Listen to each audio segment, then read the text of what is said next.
Aujourd'hui, je regarde une exposition, L'effet du hasard, dans le cadre de la Biennale Nemo, ici à Paris au 104.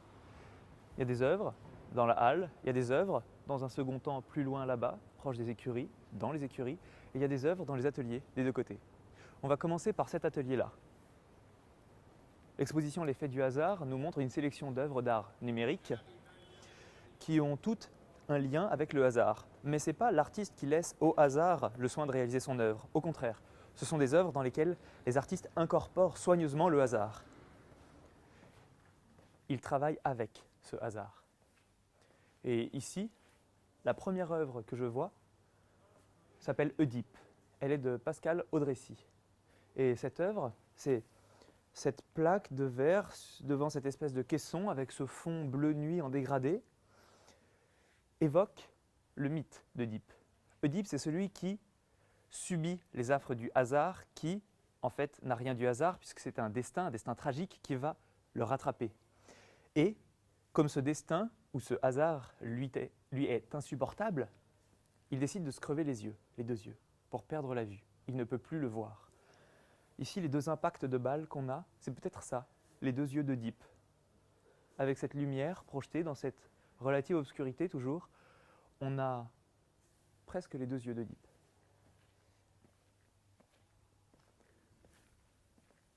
Ah, je vais te parler de l'œuvre qui est juste là.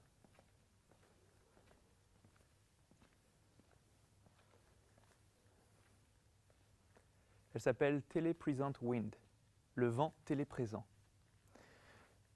Il y en a 42, je crois. Il y a 42 plantes avec cette longue tige qu'on voit. Et ce qu'il faut imaginer, c'est qu'il y en a une autre, une 43e en quelque sorte, mais qui est sur un autre continent, de l'autre côté d'un océan, dans le Minnesota, aux États-Unis. Et cette œuvre, Telepresent Wind, de David Bowen, part de ce principe-là. La plante qui est dans le Minnesota, avec sa longue tige, est entourée d'un capteur qui enregistre tous les mouvements que le vent lui fait subir. Et ici, les 42 plantes qu'on a là, tu vois, elles ne sont pas plantées, elles sont posées dans cet espace d'exposition. Elles sont posées sur des petits socles mécaniques qui impulsent le même mouvement que celui capté par le capteur dans le Minnesota sur l'autre plante, cette longue tige. Et donc là, ce que tu vois, tu as l'impression qu'il y a du vent alors qu'on est à l'intérieur. Tu vois tout ce mouvement depuis tout à l'heure, on entend presque le bruit du vent quasiment. C'est le vent du Minnesota reproduit ici à Paris. Le vent est téléprésent ici. Je crois que les choses peuvent réellement être présentes au même moment à plusieurs endroits dans le monde. Heureusement d'ailleurs, c'est assez beau. Aquaphonia, une œuvre du Topological Media Lab. On a cette espèce de cône, de forme conique au milieu, et si je parle dedans, ma voix se retrouve juste derrière là, transformée. Et puis on voit que ça part en réseau. Il y a cette forme-là, celle-ci, dans ton dos, une autre. Je vais regarder celle-ci, tiens. La voix ici, transformée en bulle dans cette petite fiole d'eau, qui se retrouve ici, comme transformée également par ce laboratoire d'alchimie en vapeur. C'est le son de ma parole, de ma voix, qui devient de l'eau, qui devient vapeur, qui devient gaz, donc qui est dans l'air. Et le son n'est-il d'ailleurs autre chose qu'une propagation dans l'air? On est dans une forme de circuit chez l'alchimiste qui réussit à transformer en matière quasiment palpable ce son de ma voix ici. J'ai juste oublié de te parler d'une œuvre là-bas et je vais te la montrer.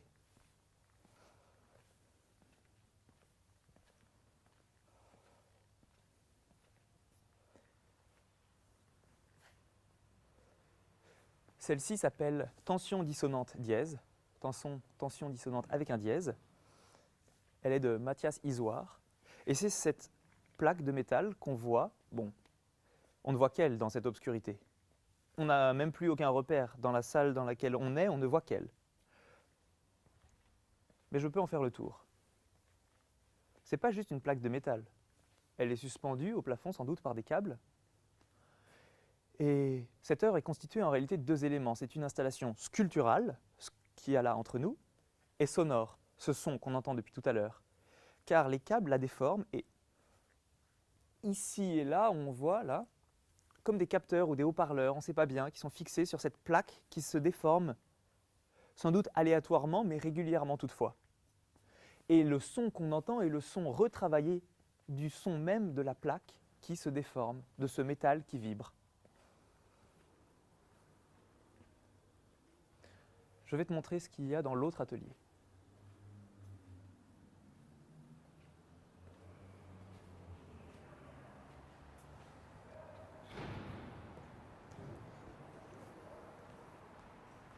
Peut-être d'abord vais-je te parler de cette œuvre-là, au milieu de la halle, Lighthouses, ici, avec tous ces petits débris de verre qu'on aperçoit, qui clignotent dans notre œil et qui clignotent aussi dans notre oreille, parce qu'on entend ces cliquetis.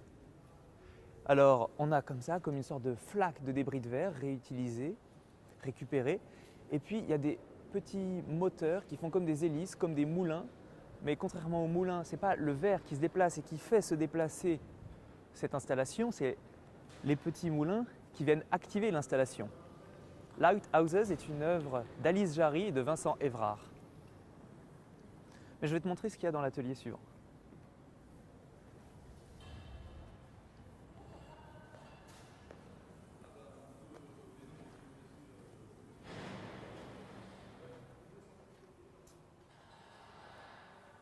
Ah oui. D'abord, je vois un piano et une vidéoprojection. En fait, ce n'est pas un piano, c'est l'intérieur d'un piano à queue, sans doute, avec toutes ces cordes verticales, ici, là. Et puis, il y a aussi une projection avec toutes ces lignes horizontales, donc on a comme une grille, et ça ressemble presque à une partition avec ces ombres d'oiseaux. En fait, les lignes horizontales sont les câbles sur lesquels les oiseaux filmés sont venus se poser. Et puis, lorsqu'ils s'envolent, lorsqu'ils reviennent se poser sur les câbles projetés ici, on entend ce son de ces cordes de piano qui sont frappées, frottées, etc., par ce mécanisme, là, cette machine qui vient, au gré des mouvements des oiseaux, recréer une nouvelle partition.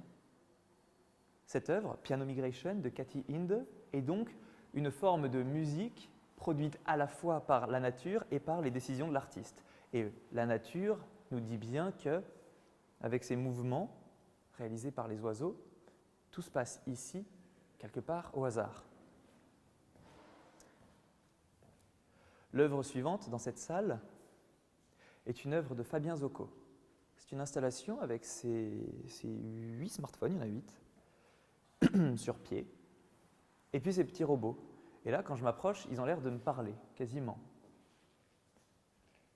Fabien Zocco appelle cette œuvre l'entreprise de déconstruction théotechnique. La déconstruction théotechnique, c'est simplement qu'un ordinateur part du texte biblique, le déconstruit, pioche et réagence au hasard les textes que les smartphones viennent là me présenter et me donner à entendre. Sauf que ce texte qu'on entend, que je lis là, n'a pas vraiment de sens. On est dans quelque chose qui est plus poétique, je crois. En tout cas, ça n'a plus rien du texte original. Ah, sur cet écran, voilà une vidéo que j'ai l'impression de connaître, comme si je l'avais déjà vue quelque part. 11 752 mètres et des poussières, c'est son titre. Elle est de Linda Sanchez. Et on voit cette goutte en gros plan, donc qui apparaît comme une goutte géante ici, qui est en vérité sans doute beaucoup plus petite, et qui semble fuir quelque chose. Elle goûte et elle file le long de son support, même si on ne voit pas vraiment sur quoi elle est. Elle zigzague, là elle fait demi-tour, voilà. Et puis elle revient. Et puis elle se décompose. Ah, voilà. Elle retrouve d'autres petites gouttes avec lesquelles elle refusionne. Et on a une goutte qui parcourt une distance qui semble infinie. La vidéo dure 71 minutes. Donc, elle a probablement réellement parcouru ces 11 752 mètres et des poussières. On a ensuite un sas. On est là dans le noir. Alors, il faut que tu arrives à me suivre, mais on ne voit plus grand-chose. Là. Et puis ici, de la lumière. Moi, je vois de la lumière. Et c'est une œuvre de Guillaume Marmin. Elle s'appelle Licht, mehr Licht, de l'allemand lumière, plus de lumière. Il y a tous ces faisceaux qui clignotent pratiquement. Quand tu t'approches de moi, approche-toi. Quand tu t'approches de moi, tu les vois clignoter, tu les vois disparaître sous ton regard. Et là, si tu m'entends, tu ne me vois plus, mais tu vois ma silhouette, tu vois simplement ma forme dans le noir, dans cette espèce de corridor de science-fiction où on ne sait pas bien où on est. Et en même temps, on interagit avec. Et ça va assez bien de jouer avec ces faisceaux comme ça, à moins que ce ne soit ces faisceaux qui jouent avec moi. En continuant plus loin dans l'exposition, on va trouver dans l'atelier d'à côté une œuvre de Martin Messier.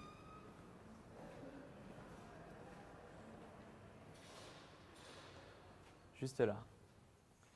Et voilà, encore une fois dans cette obscurité,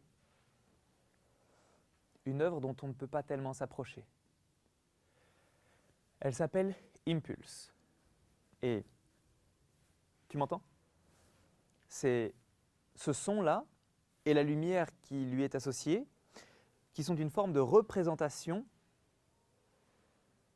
ça fait du bruit, qui est une forme de représentation des connexions qui se passent dans notre cerveau. On a ces 5 éléments avec des fils de lumière quasiment, je ne sais pas vraiment ce que c'est, qui représentent presque des arcs électriques ici et là, entre ces plaques de métal, et en même temps il y a de l'air aussi entre les différents éléments. Et puis ça forme tout à coup une ligne. Ça ressemble soit à l'intérieur de notre cerveau, métaphoriquement, soit aussi à des éclairs qui ne veulent pas venir frapper la Terre. Régulièrement, ces fils de lumière et ce son très électrique, voilà pour Impulse. L'exposition continue maintenant dans le même endroit que ce qu'on vient de voir tout à l'heure avec les lighthouses, dans la halle.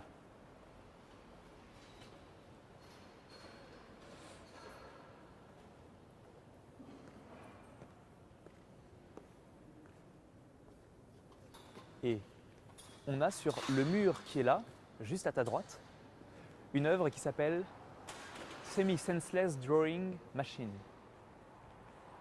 The Semi-Senseless Drawing Machine est une œuvre de Sokano et de Yang02, constituée de ce rail et ces bras robotiques qu'on voit là-haut, qui viennent se déplacer au gré de plusieurs éléments, plusieurs indications, à savoir la température, l'humidité, donc des éléments qui appartiennent à l'environnement de ce lieu, mais également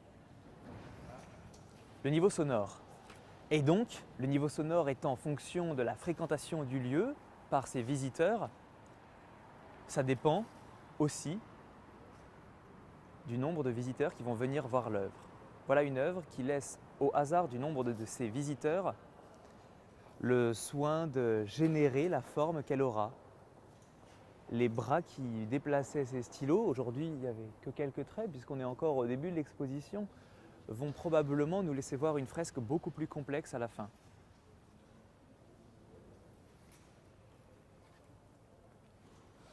On a de la barbe à papa là dans l'air. Et cette barbe à papa qu'on voit, je ne sais pas si c'est vraiment de la barbe à papa. Et en même temps, je n'ai pas vraiment envie d'essayer de goûter ça. Mais si, c'est de la barbe à papa, je crois. C'est une œuvre de Vivien Roubaud. Elle a un titre, flux d'air, four centrifuge, sableuse, atmosphère protégée, courant électrique, sucre cristal, qui décrit assez bien ces matériaux. Et c'est cette machine-là qui produit cette barbe à papa. Alors, on a encore d'autres œuvres juste après. Dans les salles là-bas, Jérôme Cavalière. Et puis, juste là, devant, cet écran qu'on voit au fond, c'est ma pièce. C'est une pièce qui s'appelle Avenir, où l'on me voit raconter les œuvres de l'exposition avant que celle-ci ne soit installée. Alors, je me pose toujours la question du temps de l'œuvre et du temps de son exposition. Et dans cette pièce, que je te raconte là d'ailleurs, avant de continuer plus bas dans les écuries, voir la suite de l'exposition, je crois que les œuvres existent déjà. Je me demande d'ailleurs si les œuvres n'existaient pas déjà bien avant l'exposition. Et cette exposition qu'on regarde hier ou demain, je ne sais plus très bien, l'effet du hasard continue ici avec une deuxième partie qui commence là sur la place des écuries. Et on a cette œuvre avec ces chaises qui ressemblent à des chaises d'extérieur ou des chaises de jardin, je ne sais pas bien, elles sont blanches en tout cas. On dirait qu'elles sont en plastique, mais elles bougent. Et il y a ce son, ce vrombissement qu'on entend comme ça, comme quelque chose qui martèle. En fait, c'est quand elles bougent, voilà, celle-ci qui vient de bouger, là on le voit, elles vibrent. Elles sont combien? Une petite dizaine peut-être, 6, 7, et il y en a une 8e juste là derrière toi. Ouais, et ben, elles bougent, elles tournent, elles bougent les unes avec les autres, mais en même temps indépendamment les unes des autres. Elles ont l'air de bouger aléatoirement. Parfois elles se tournent autour, comme ça. Et puis, j'ai remarqué que quand on s'avançait près de l'une d'elles, elles semblaient s'arrêter. Elles ont des radars, je crois, des capteurs, sans doute, qui font que quand elles comprennent qu'un obstacle se trouve devant elles, elles s'arrêtent, elles réfléchissent et elles réajustent leur parcours, leur trajectoire. C'est une œuvre de Lawrence Malstaff qui s'appelle Conversation 0-2012. L'exposition continue, là, à l'intérieur des écuries.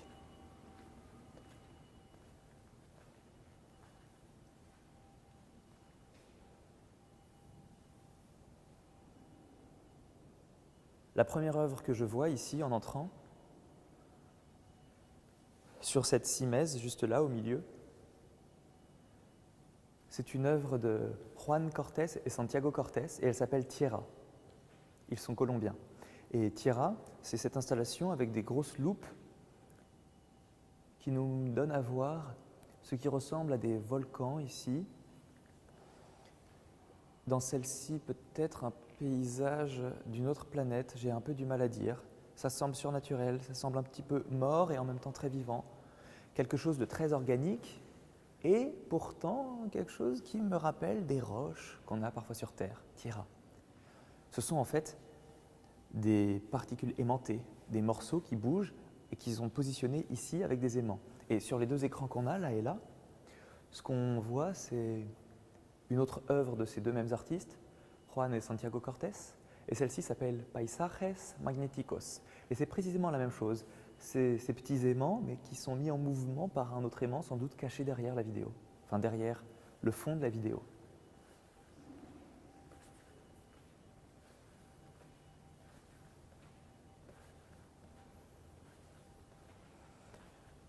Ici, on a une installation un peu complexe. Elle s'appelle Buzz Aldrin Syndrome et elle est signée de Quentin Evert et de Florimond Dupont. Buzz Aldrin, ou plutôt le syndrome de Buzz Aldrin, c'est ce que l'on ressent quand on a vécu des événements trop forts. C'est la nostalgie qui vient après avoir vécu quelque chose de tellement grand qu'on se sent dépassé et tout petit, quand on revient après avoir marché sur la Lune, par exemple. Et là, on est dans un film de science-fiction. Et en même temps, on ne sait pas bien où on est. On est aussi dans une forme de laboratoire, de l'apprenti chimiste ou de l'apprenti Frankenstein, je ne sais pas. Il y a quelque chose avec toutes ces fioles, ces bouteilles, reliées les unes aux autres, qui vient d'un film de science-fiction ou de films de science-fiction qui ont été traduits, enfin transformés, exactement, transformés en dépôts, comme un dépôt dans une solution chimique, ici au fond de ces fioles, de ces bouteilles, de ces récipients, reliés par câbles les uns aux autres. Donc il y a effectivement de l'électricité.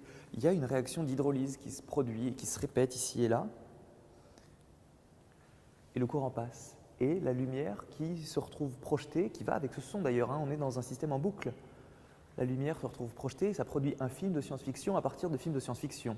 C'est ce que je crois comprendre, du moins.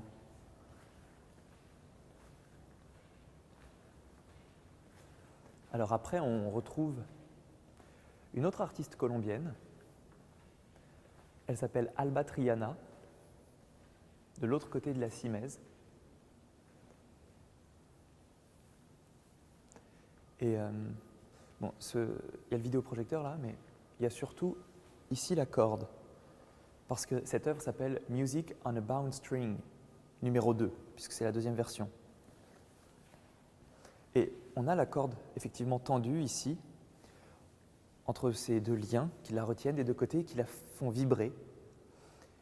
Et elle a l'air presque de stagner comme ça sous notre œil. En fait, c'est dû à la persistance rétinienne. C'est ce que notre œil accepte de nous donner à voir. On a l'impression de l'avoir figée avec des ondes qui se déplacent comme ça tout doucement. En vérité, tout bouge très vite. Et le son qu'on entend, c'est simplement la corde qui vibre. Et puis avec cette lumière, donc bleue maintenant, mais c'était vert quand on est arrivé, et puis je crois que c'est encore en train de changer de couleur. C'est violet là. Pardon, je repasse devant, mais voilà. Avec l'ombre projetée derrière, on a une photographie du son en vérité.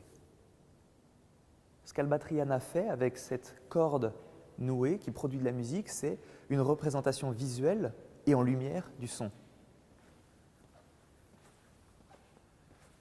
On continue et on arrive dans l'avant-dernière salle de cette exposition.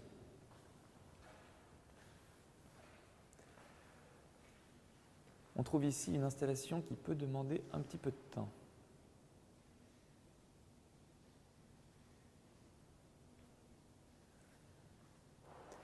Elle est réalisée par Nicolas Maigret,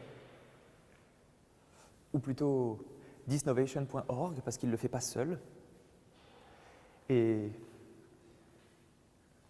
elle s'appelle Productive Art Bot. Et cette Art Bot qui produit ici, d'abord le texte qu'on voit là-haut avec des LED, comme à l'entrée, et puis tous ces petits statements, tous ces énoncés là, sur ces espèces de ventilateurs miniatures, qui produisent le son qu'on entend encore. Il y a beaucoup de sons dans cette exposition en fait. Avec, projeté dessus, sur les petites pales des hélices de ces petits ventilateurs, ces énoncés qui sont produits au hasard, d'après des mots que le bot, via un algorithme, va chercher de ce qui fait l'actualité, de ce qu'on trouve sur Twitter en vérité. Donc il produit des mots, voilà, a modern feminism, ah là, il y avait un Trump, bon. Ce sont des énoncés qui décrivent des pratiques artistiques. Ça va parfois un peu vite, j'ai pas eu le temps de tout lire, mais voilà, ça nous décrit des pratiques d'artistes qu'on pourrait faire nôtres ensuite, que je pourrais m'approprier, que tu pourrais t'approprier. Et ce robot, en fait, mâche le travail et invente des histoires de l'art parallèles qui viennent aléatoirement. J'imagine que ça se recombine, que c'est l'algorithme qui produit des textes qu'on ne verra peut-être plus.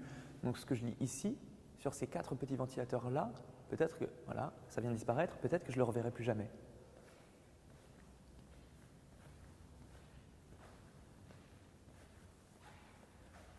Et on termine cette exposition dans cette dernière salle,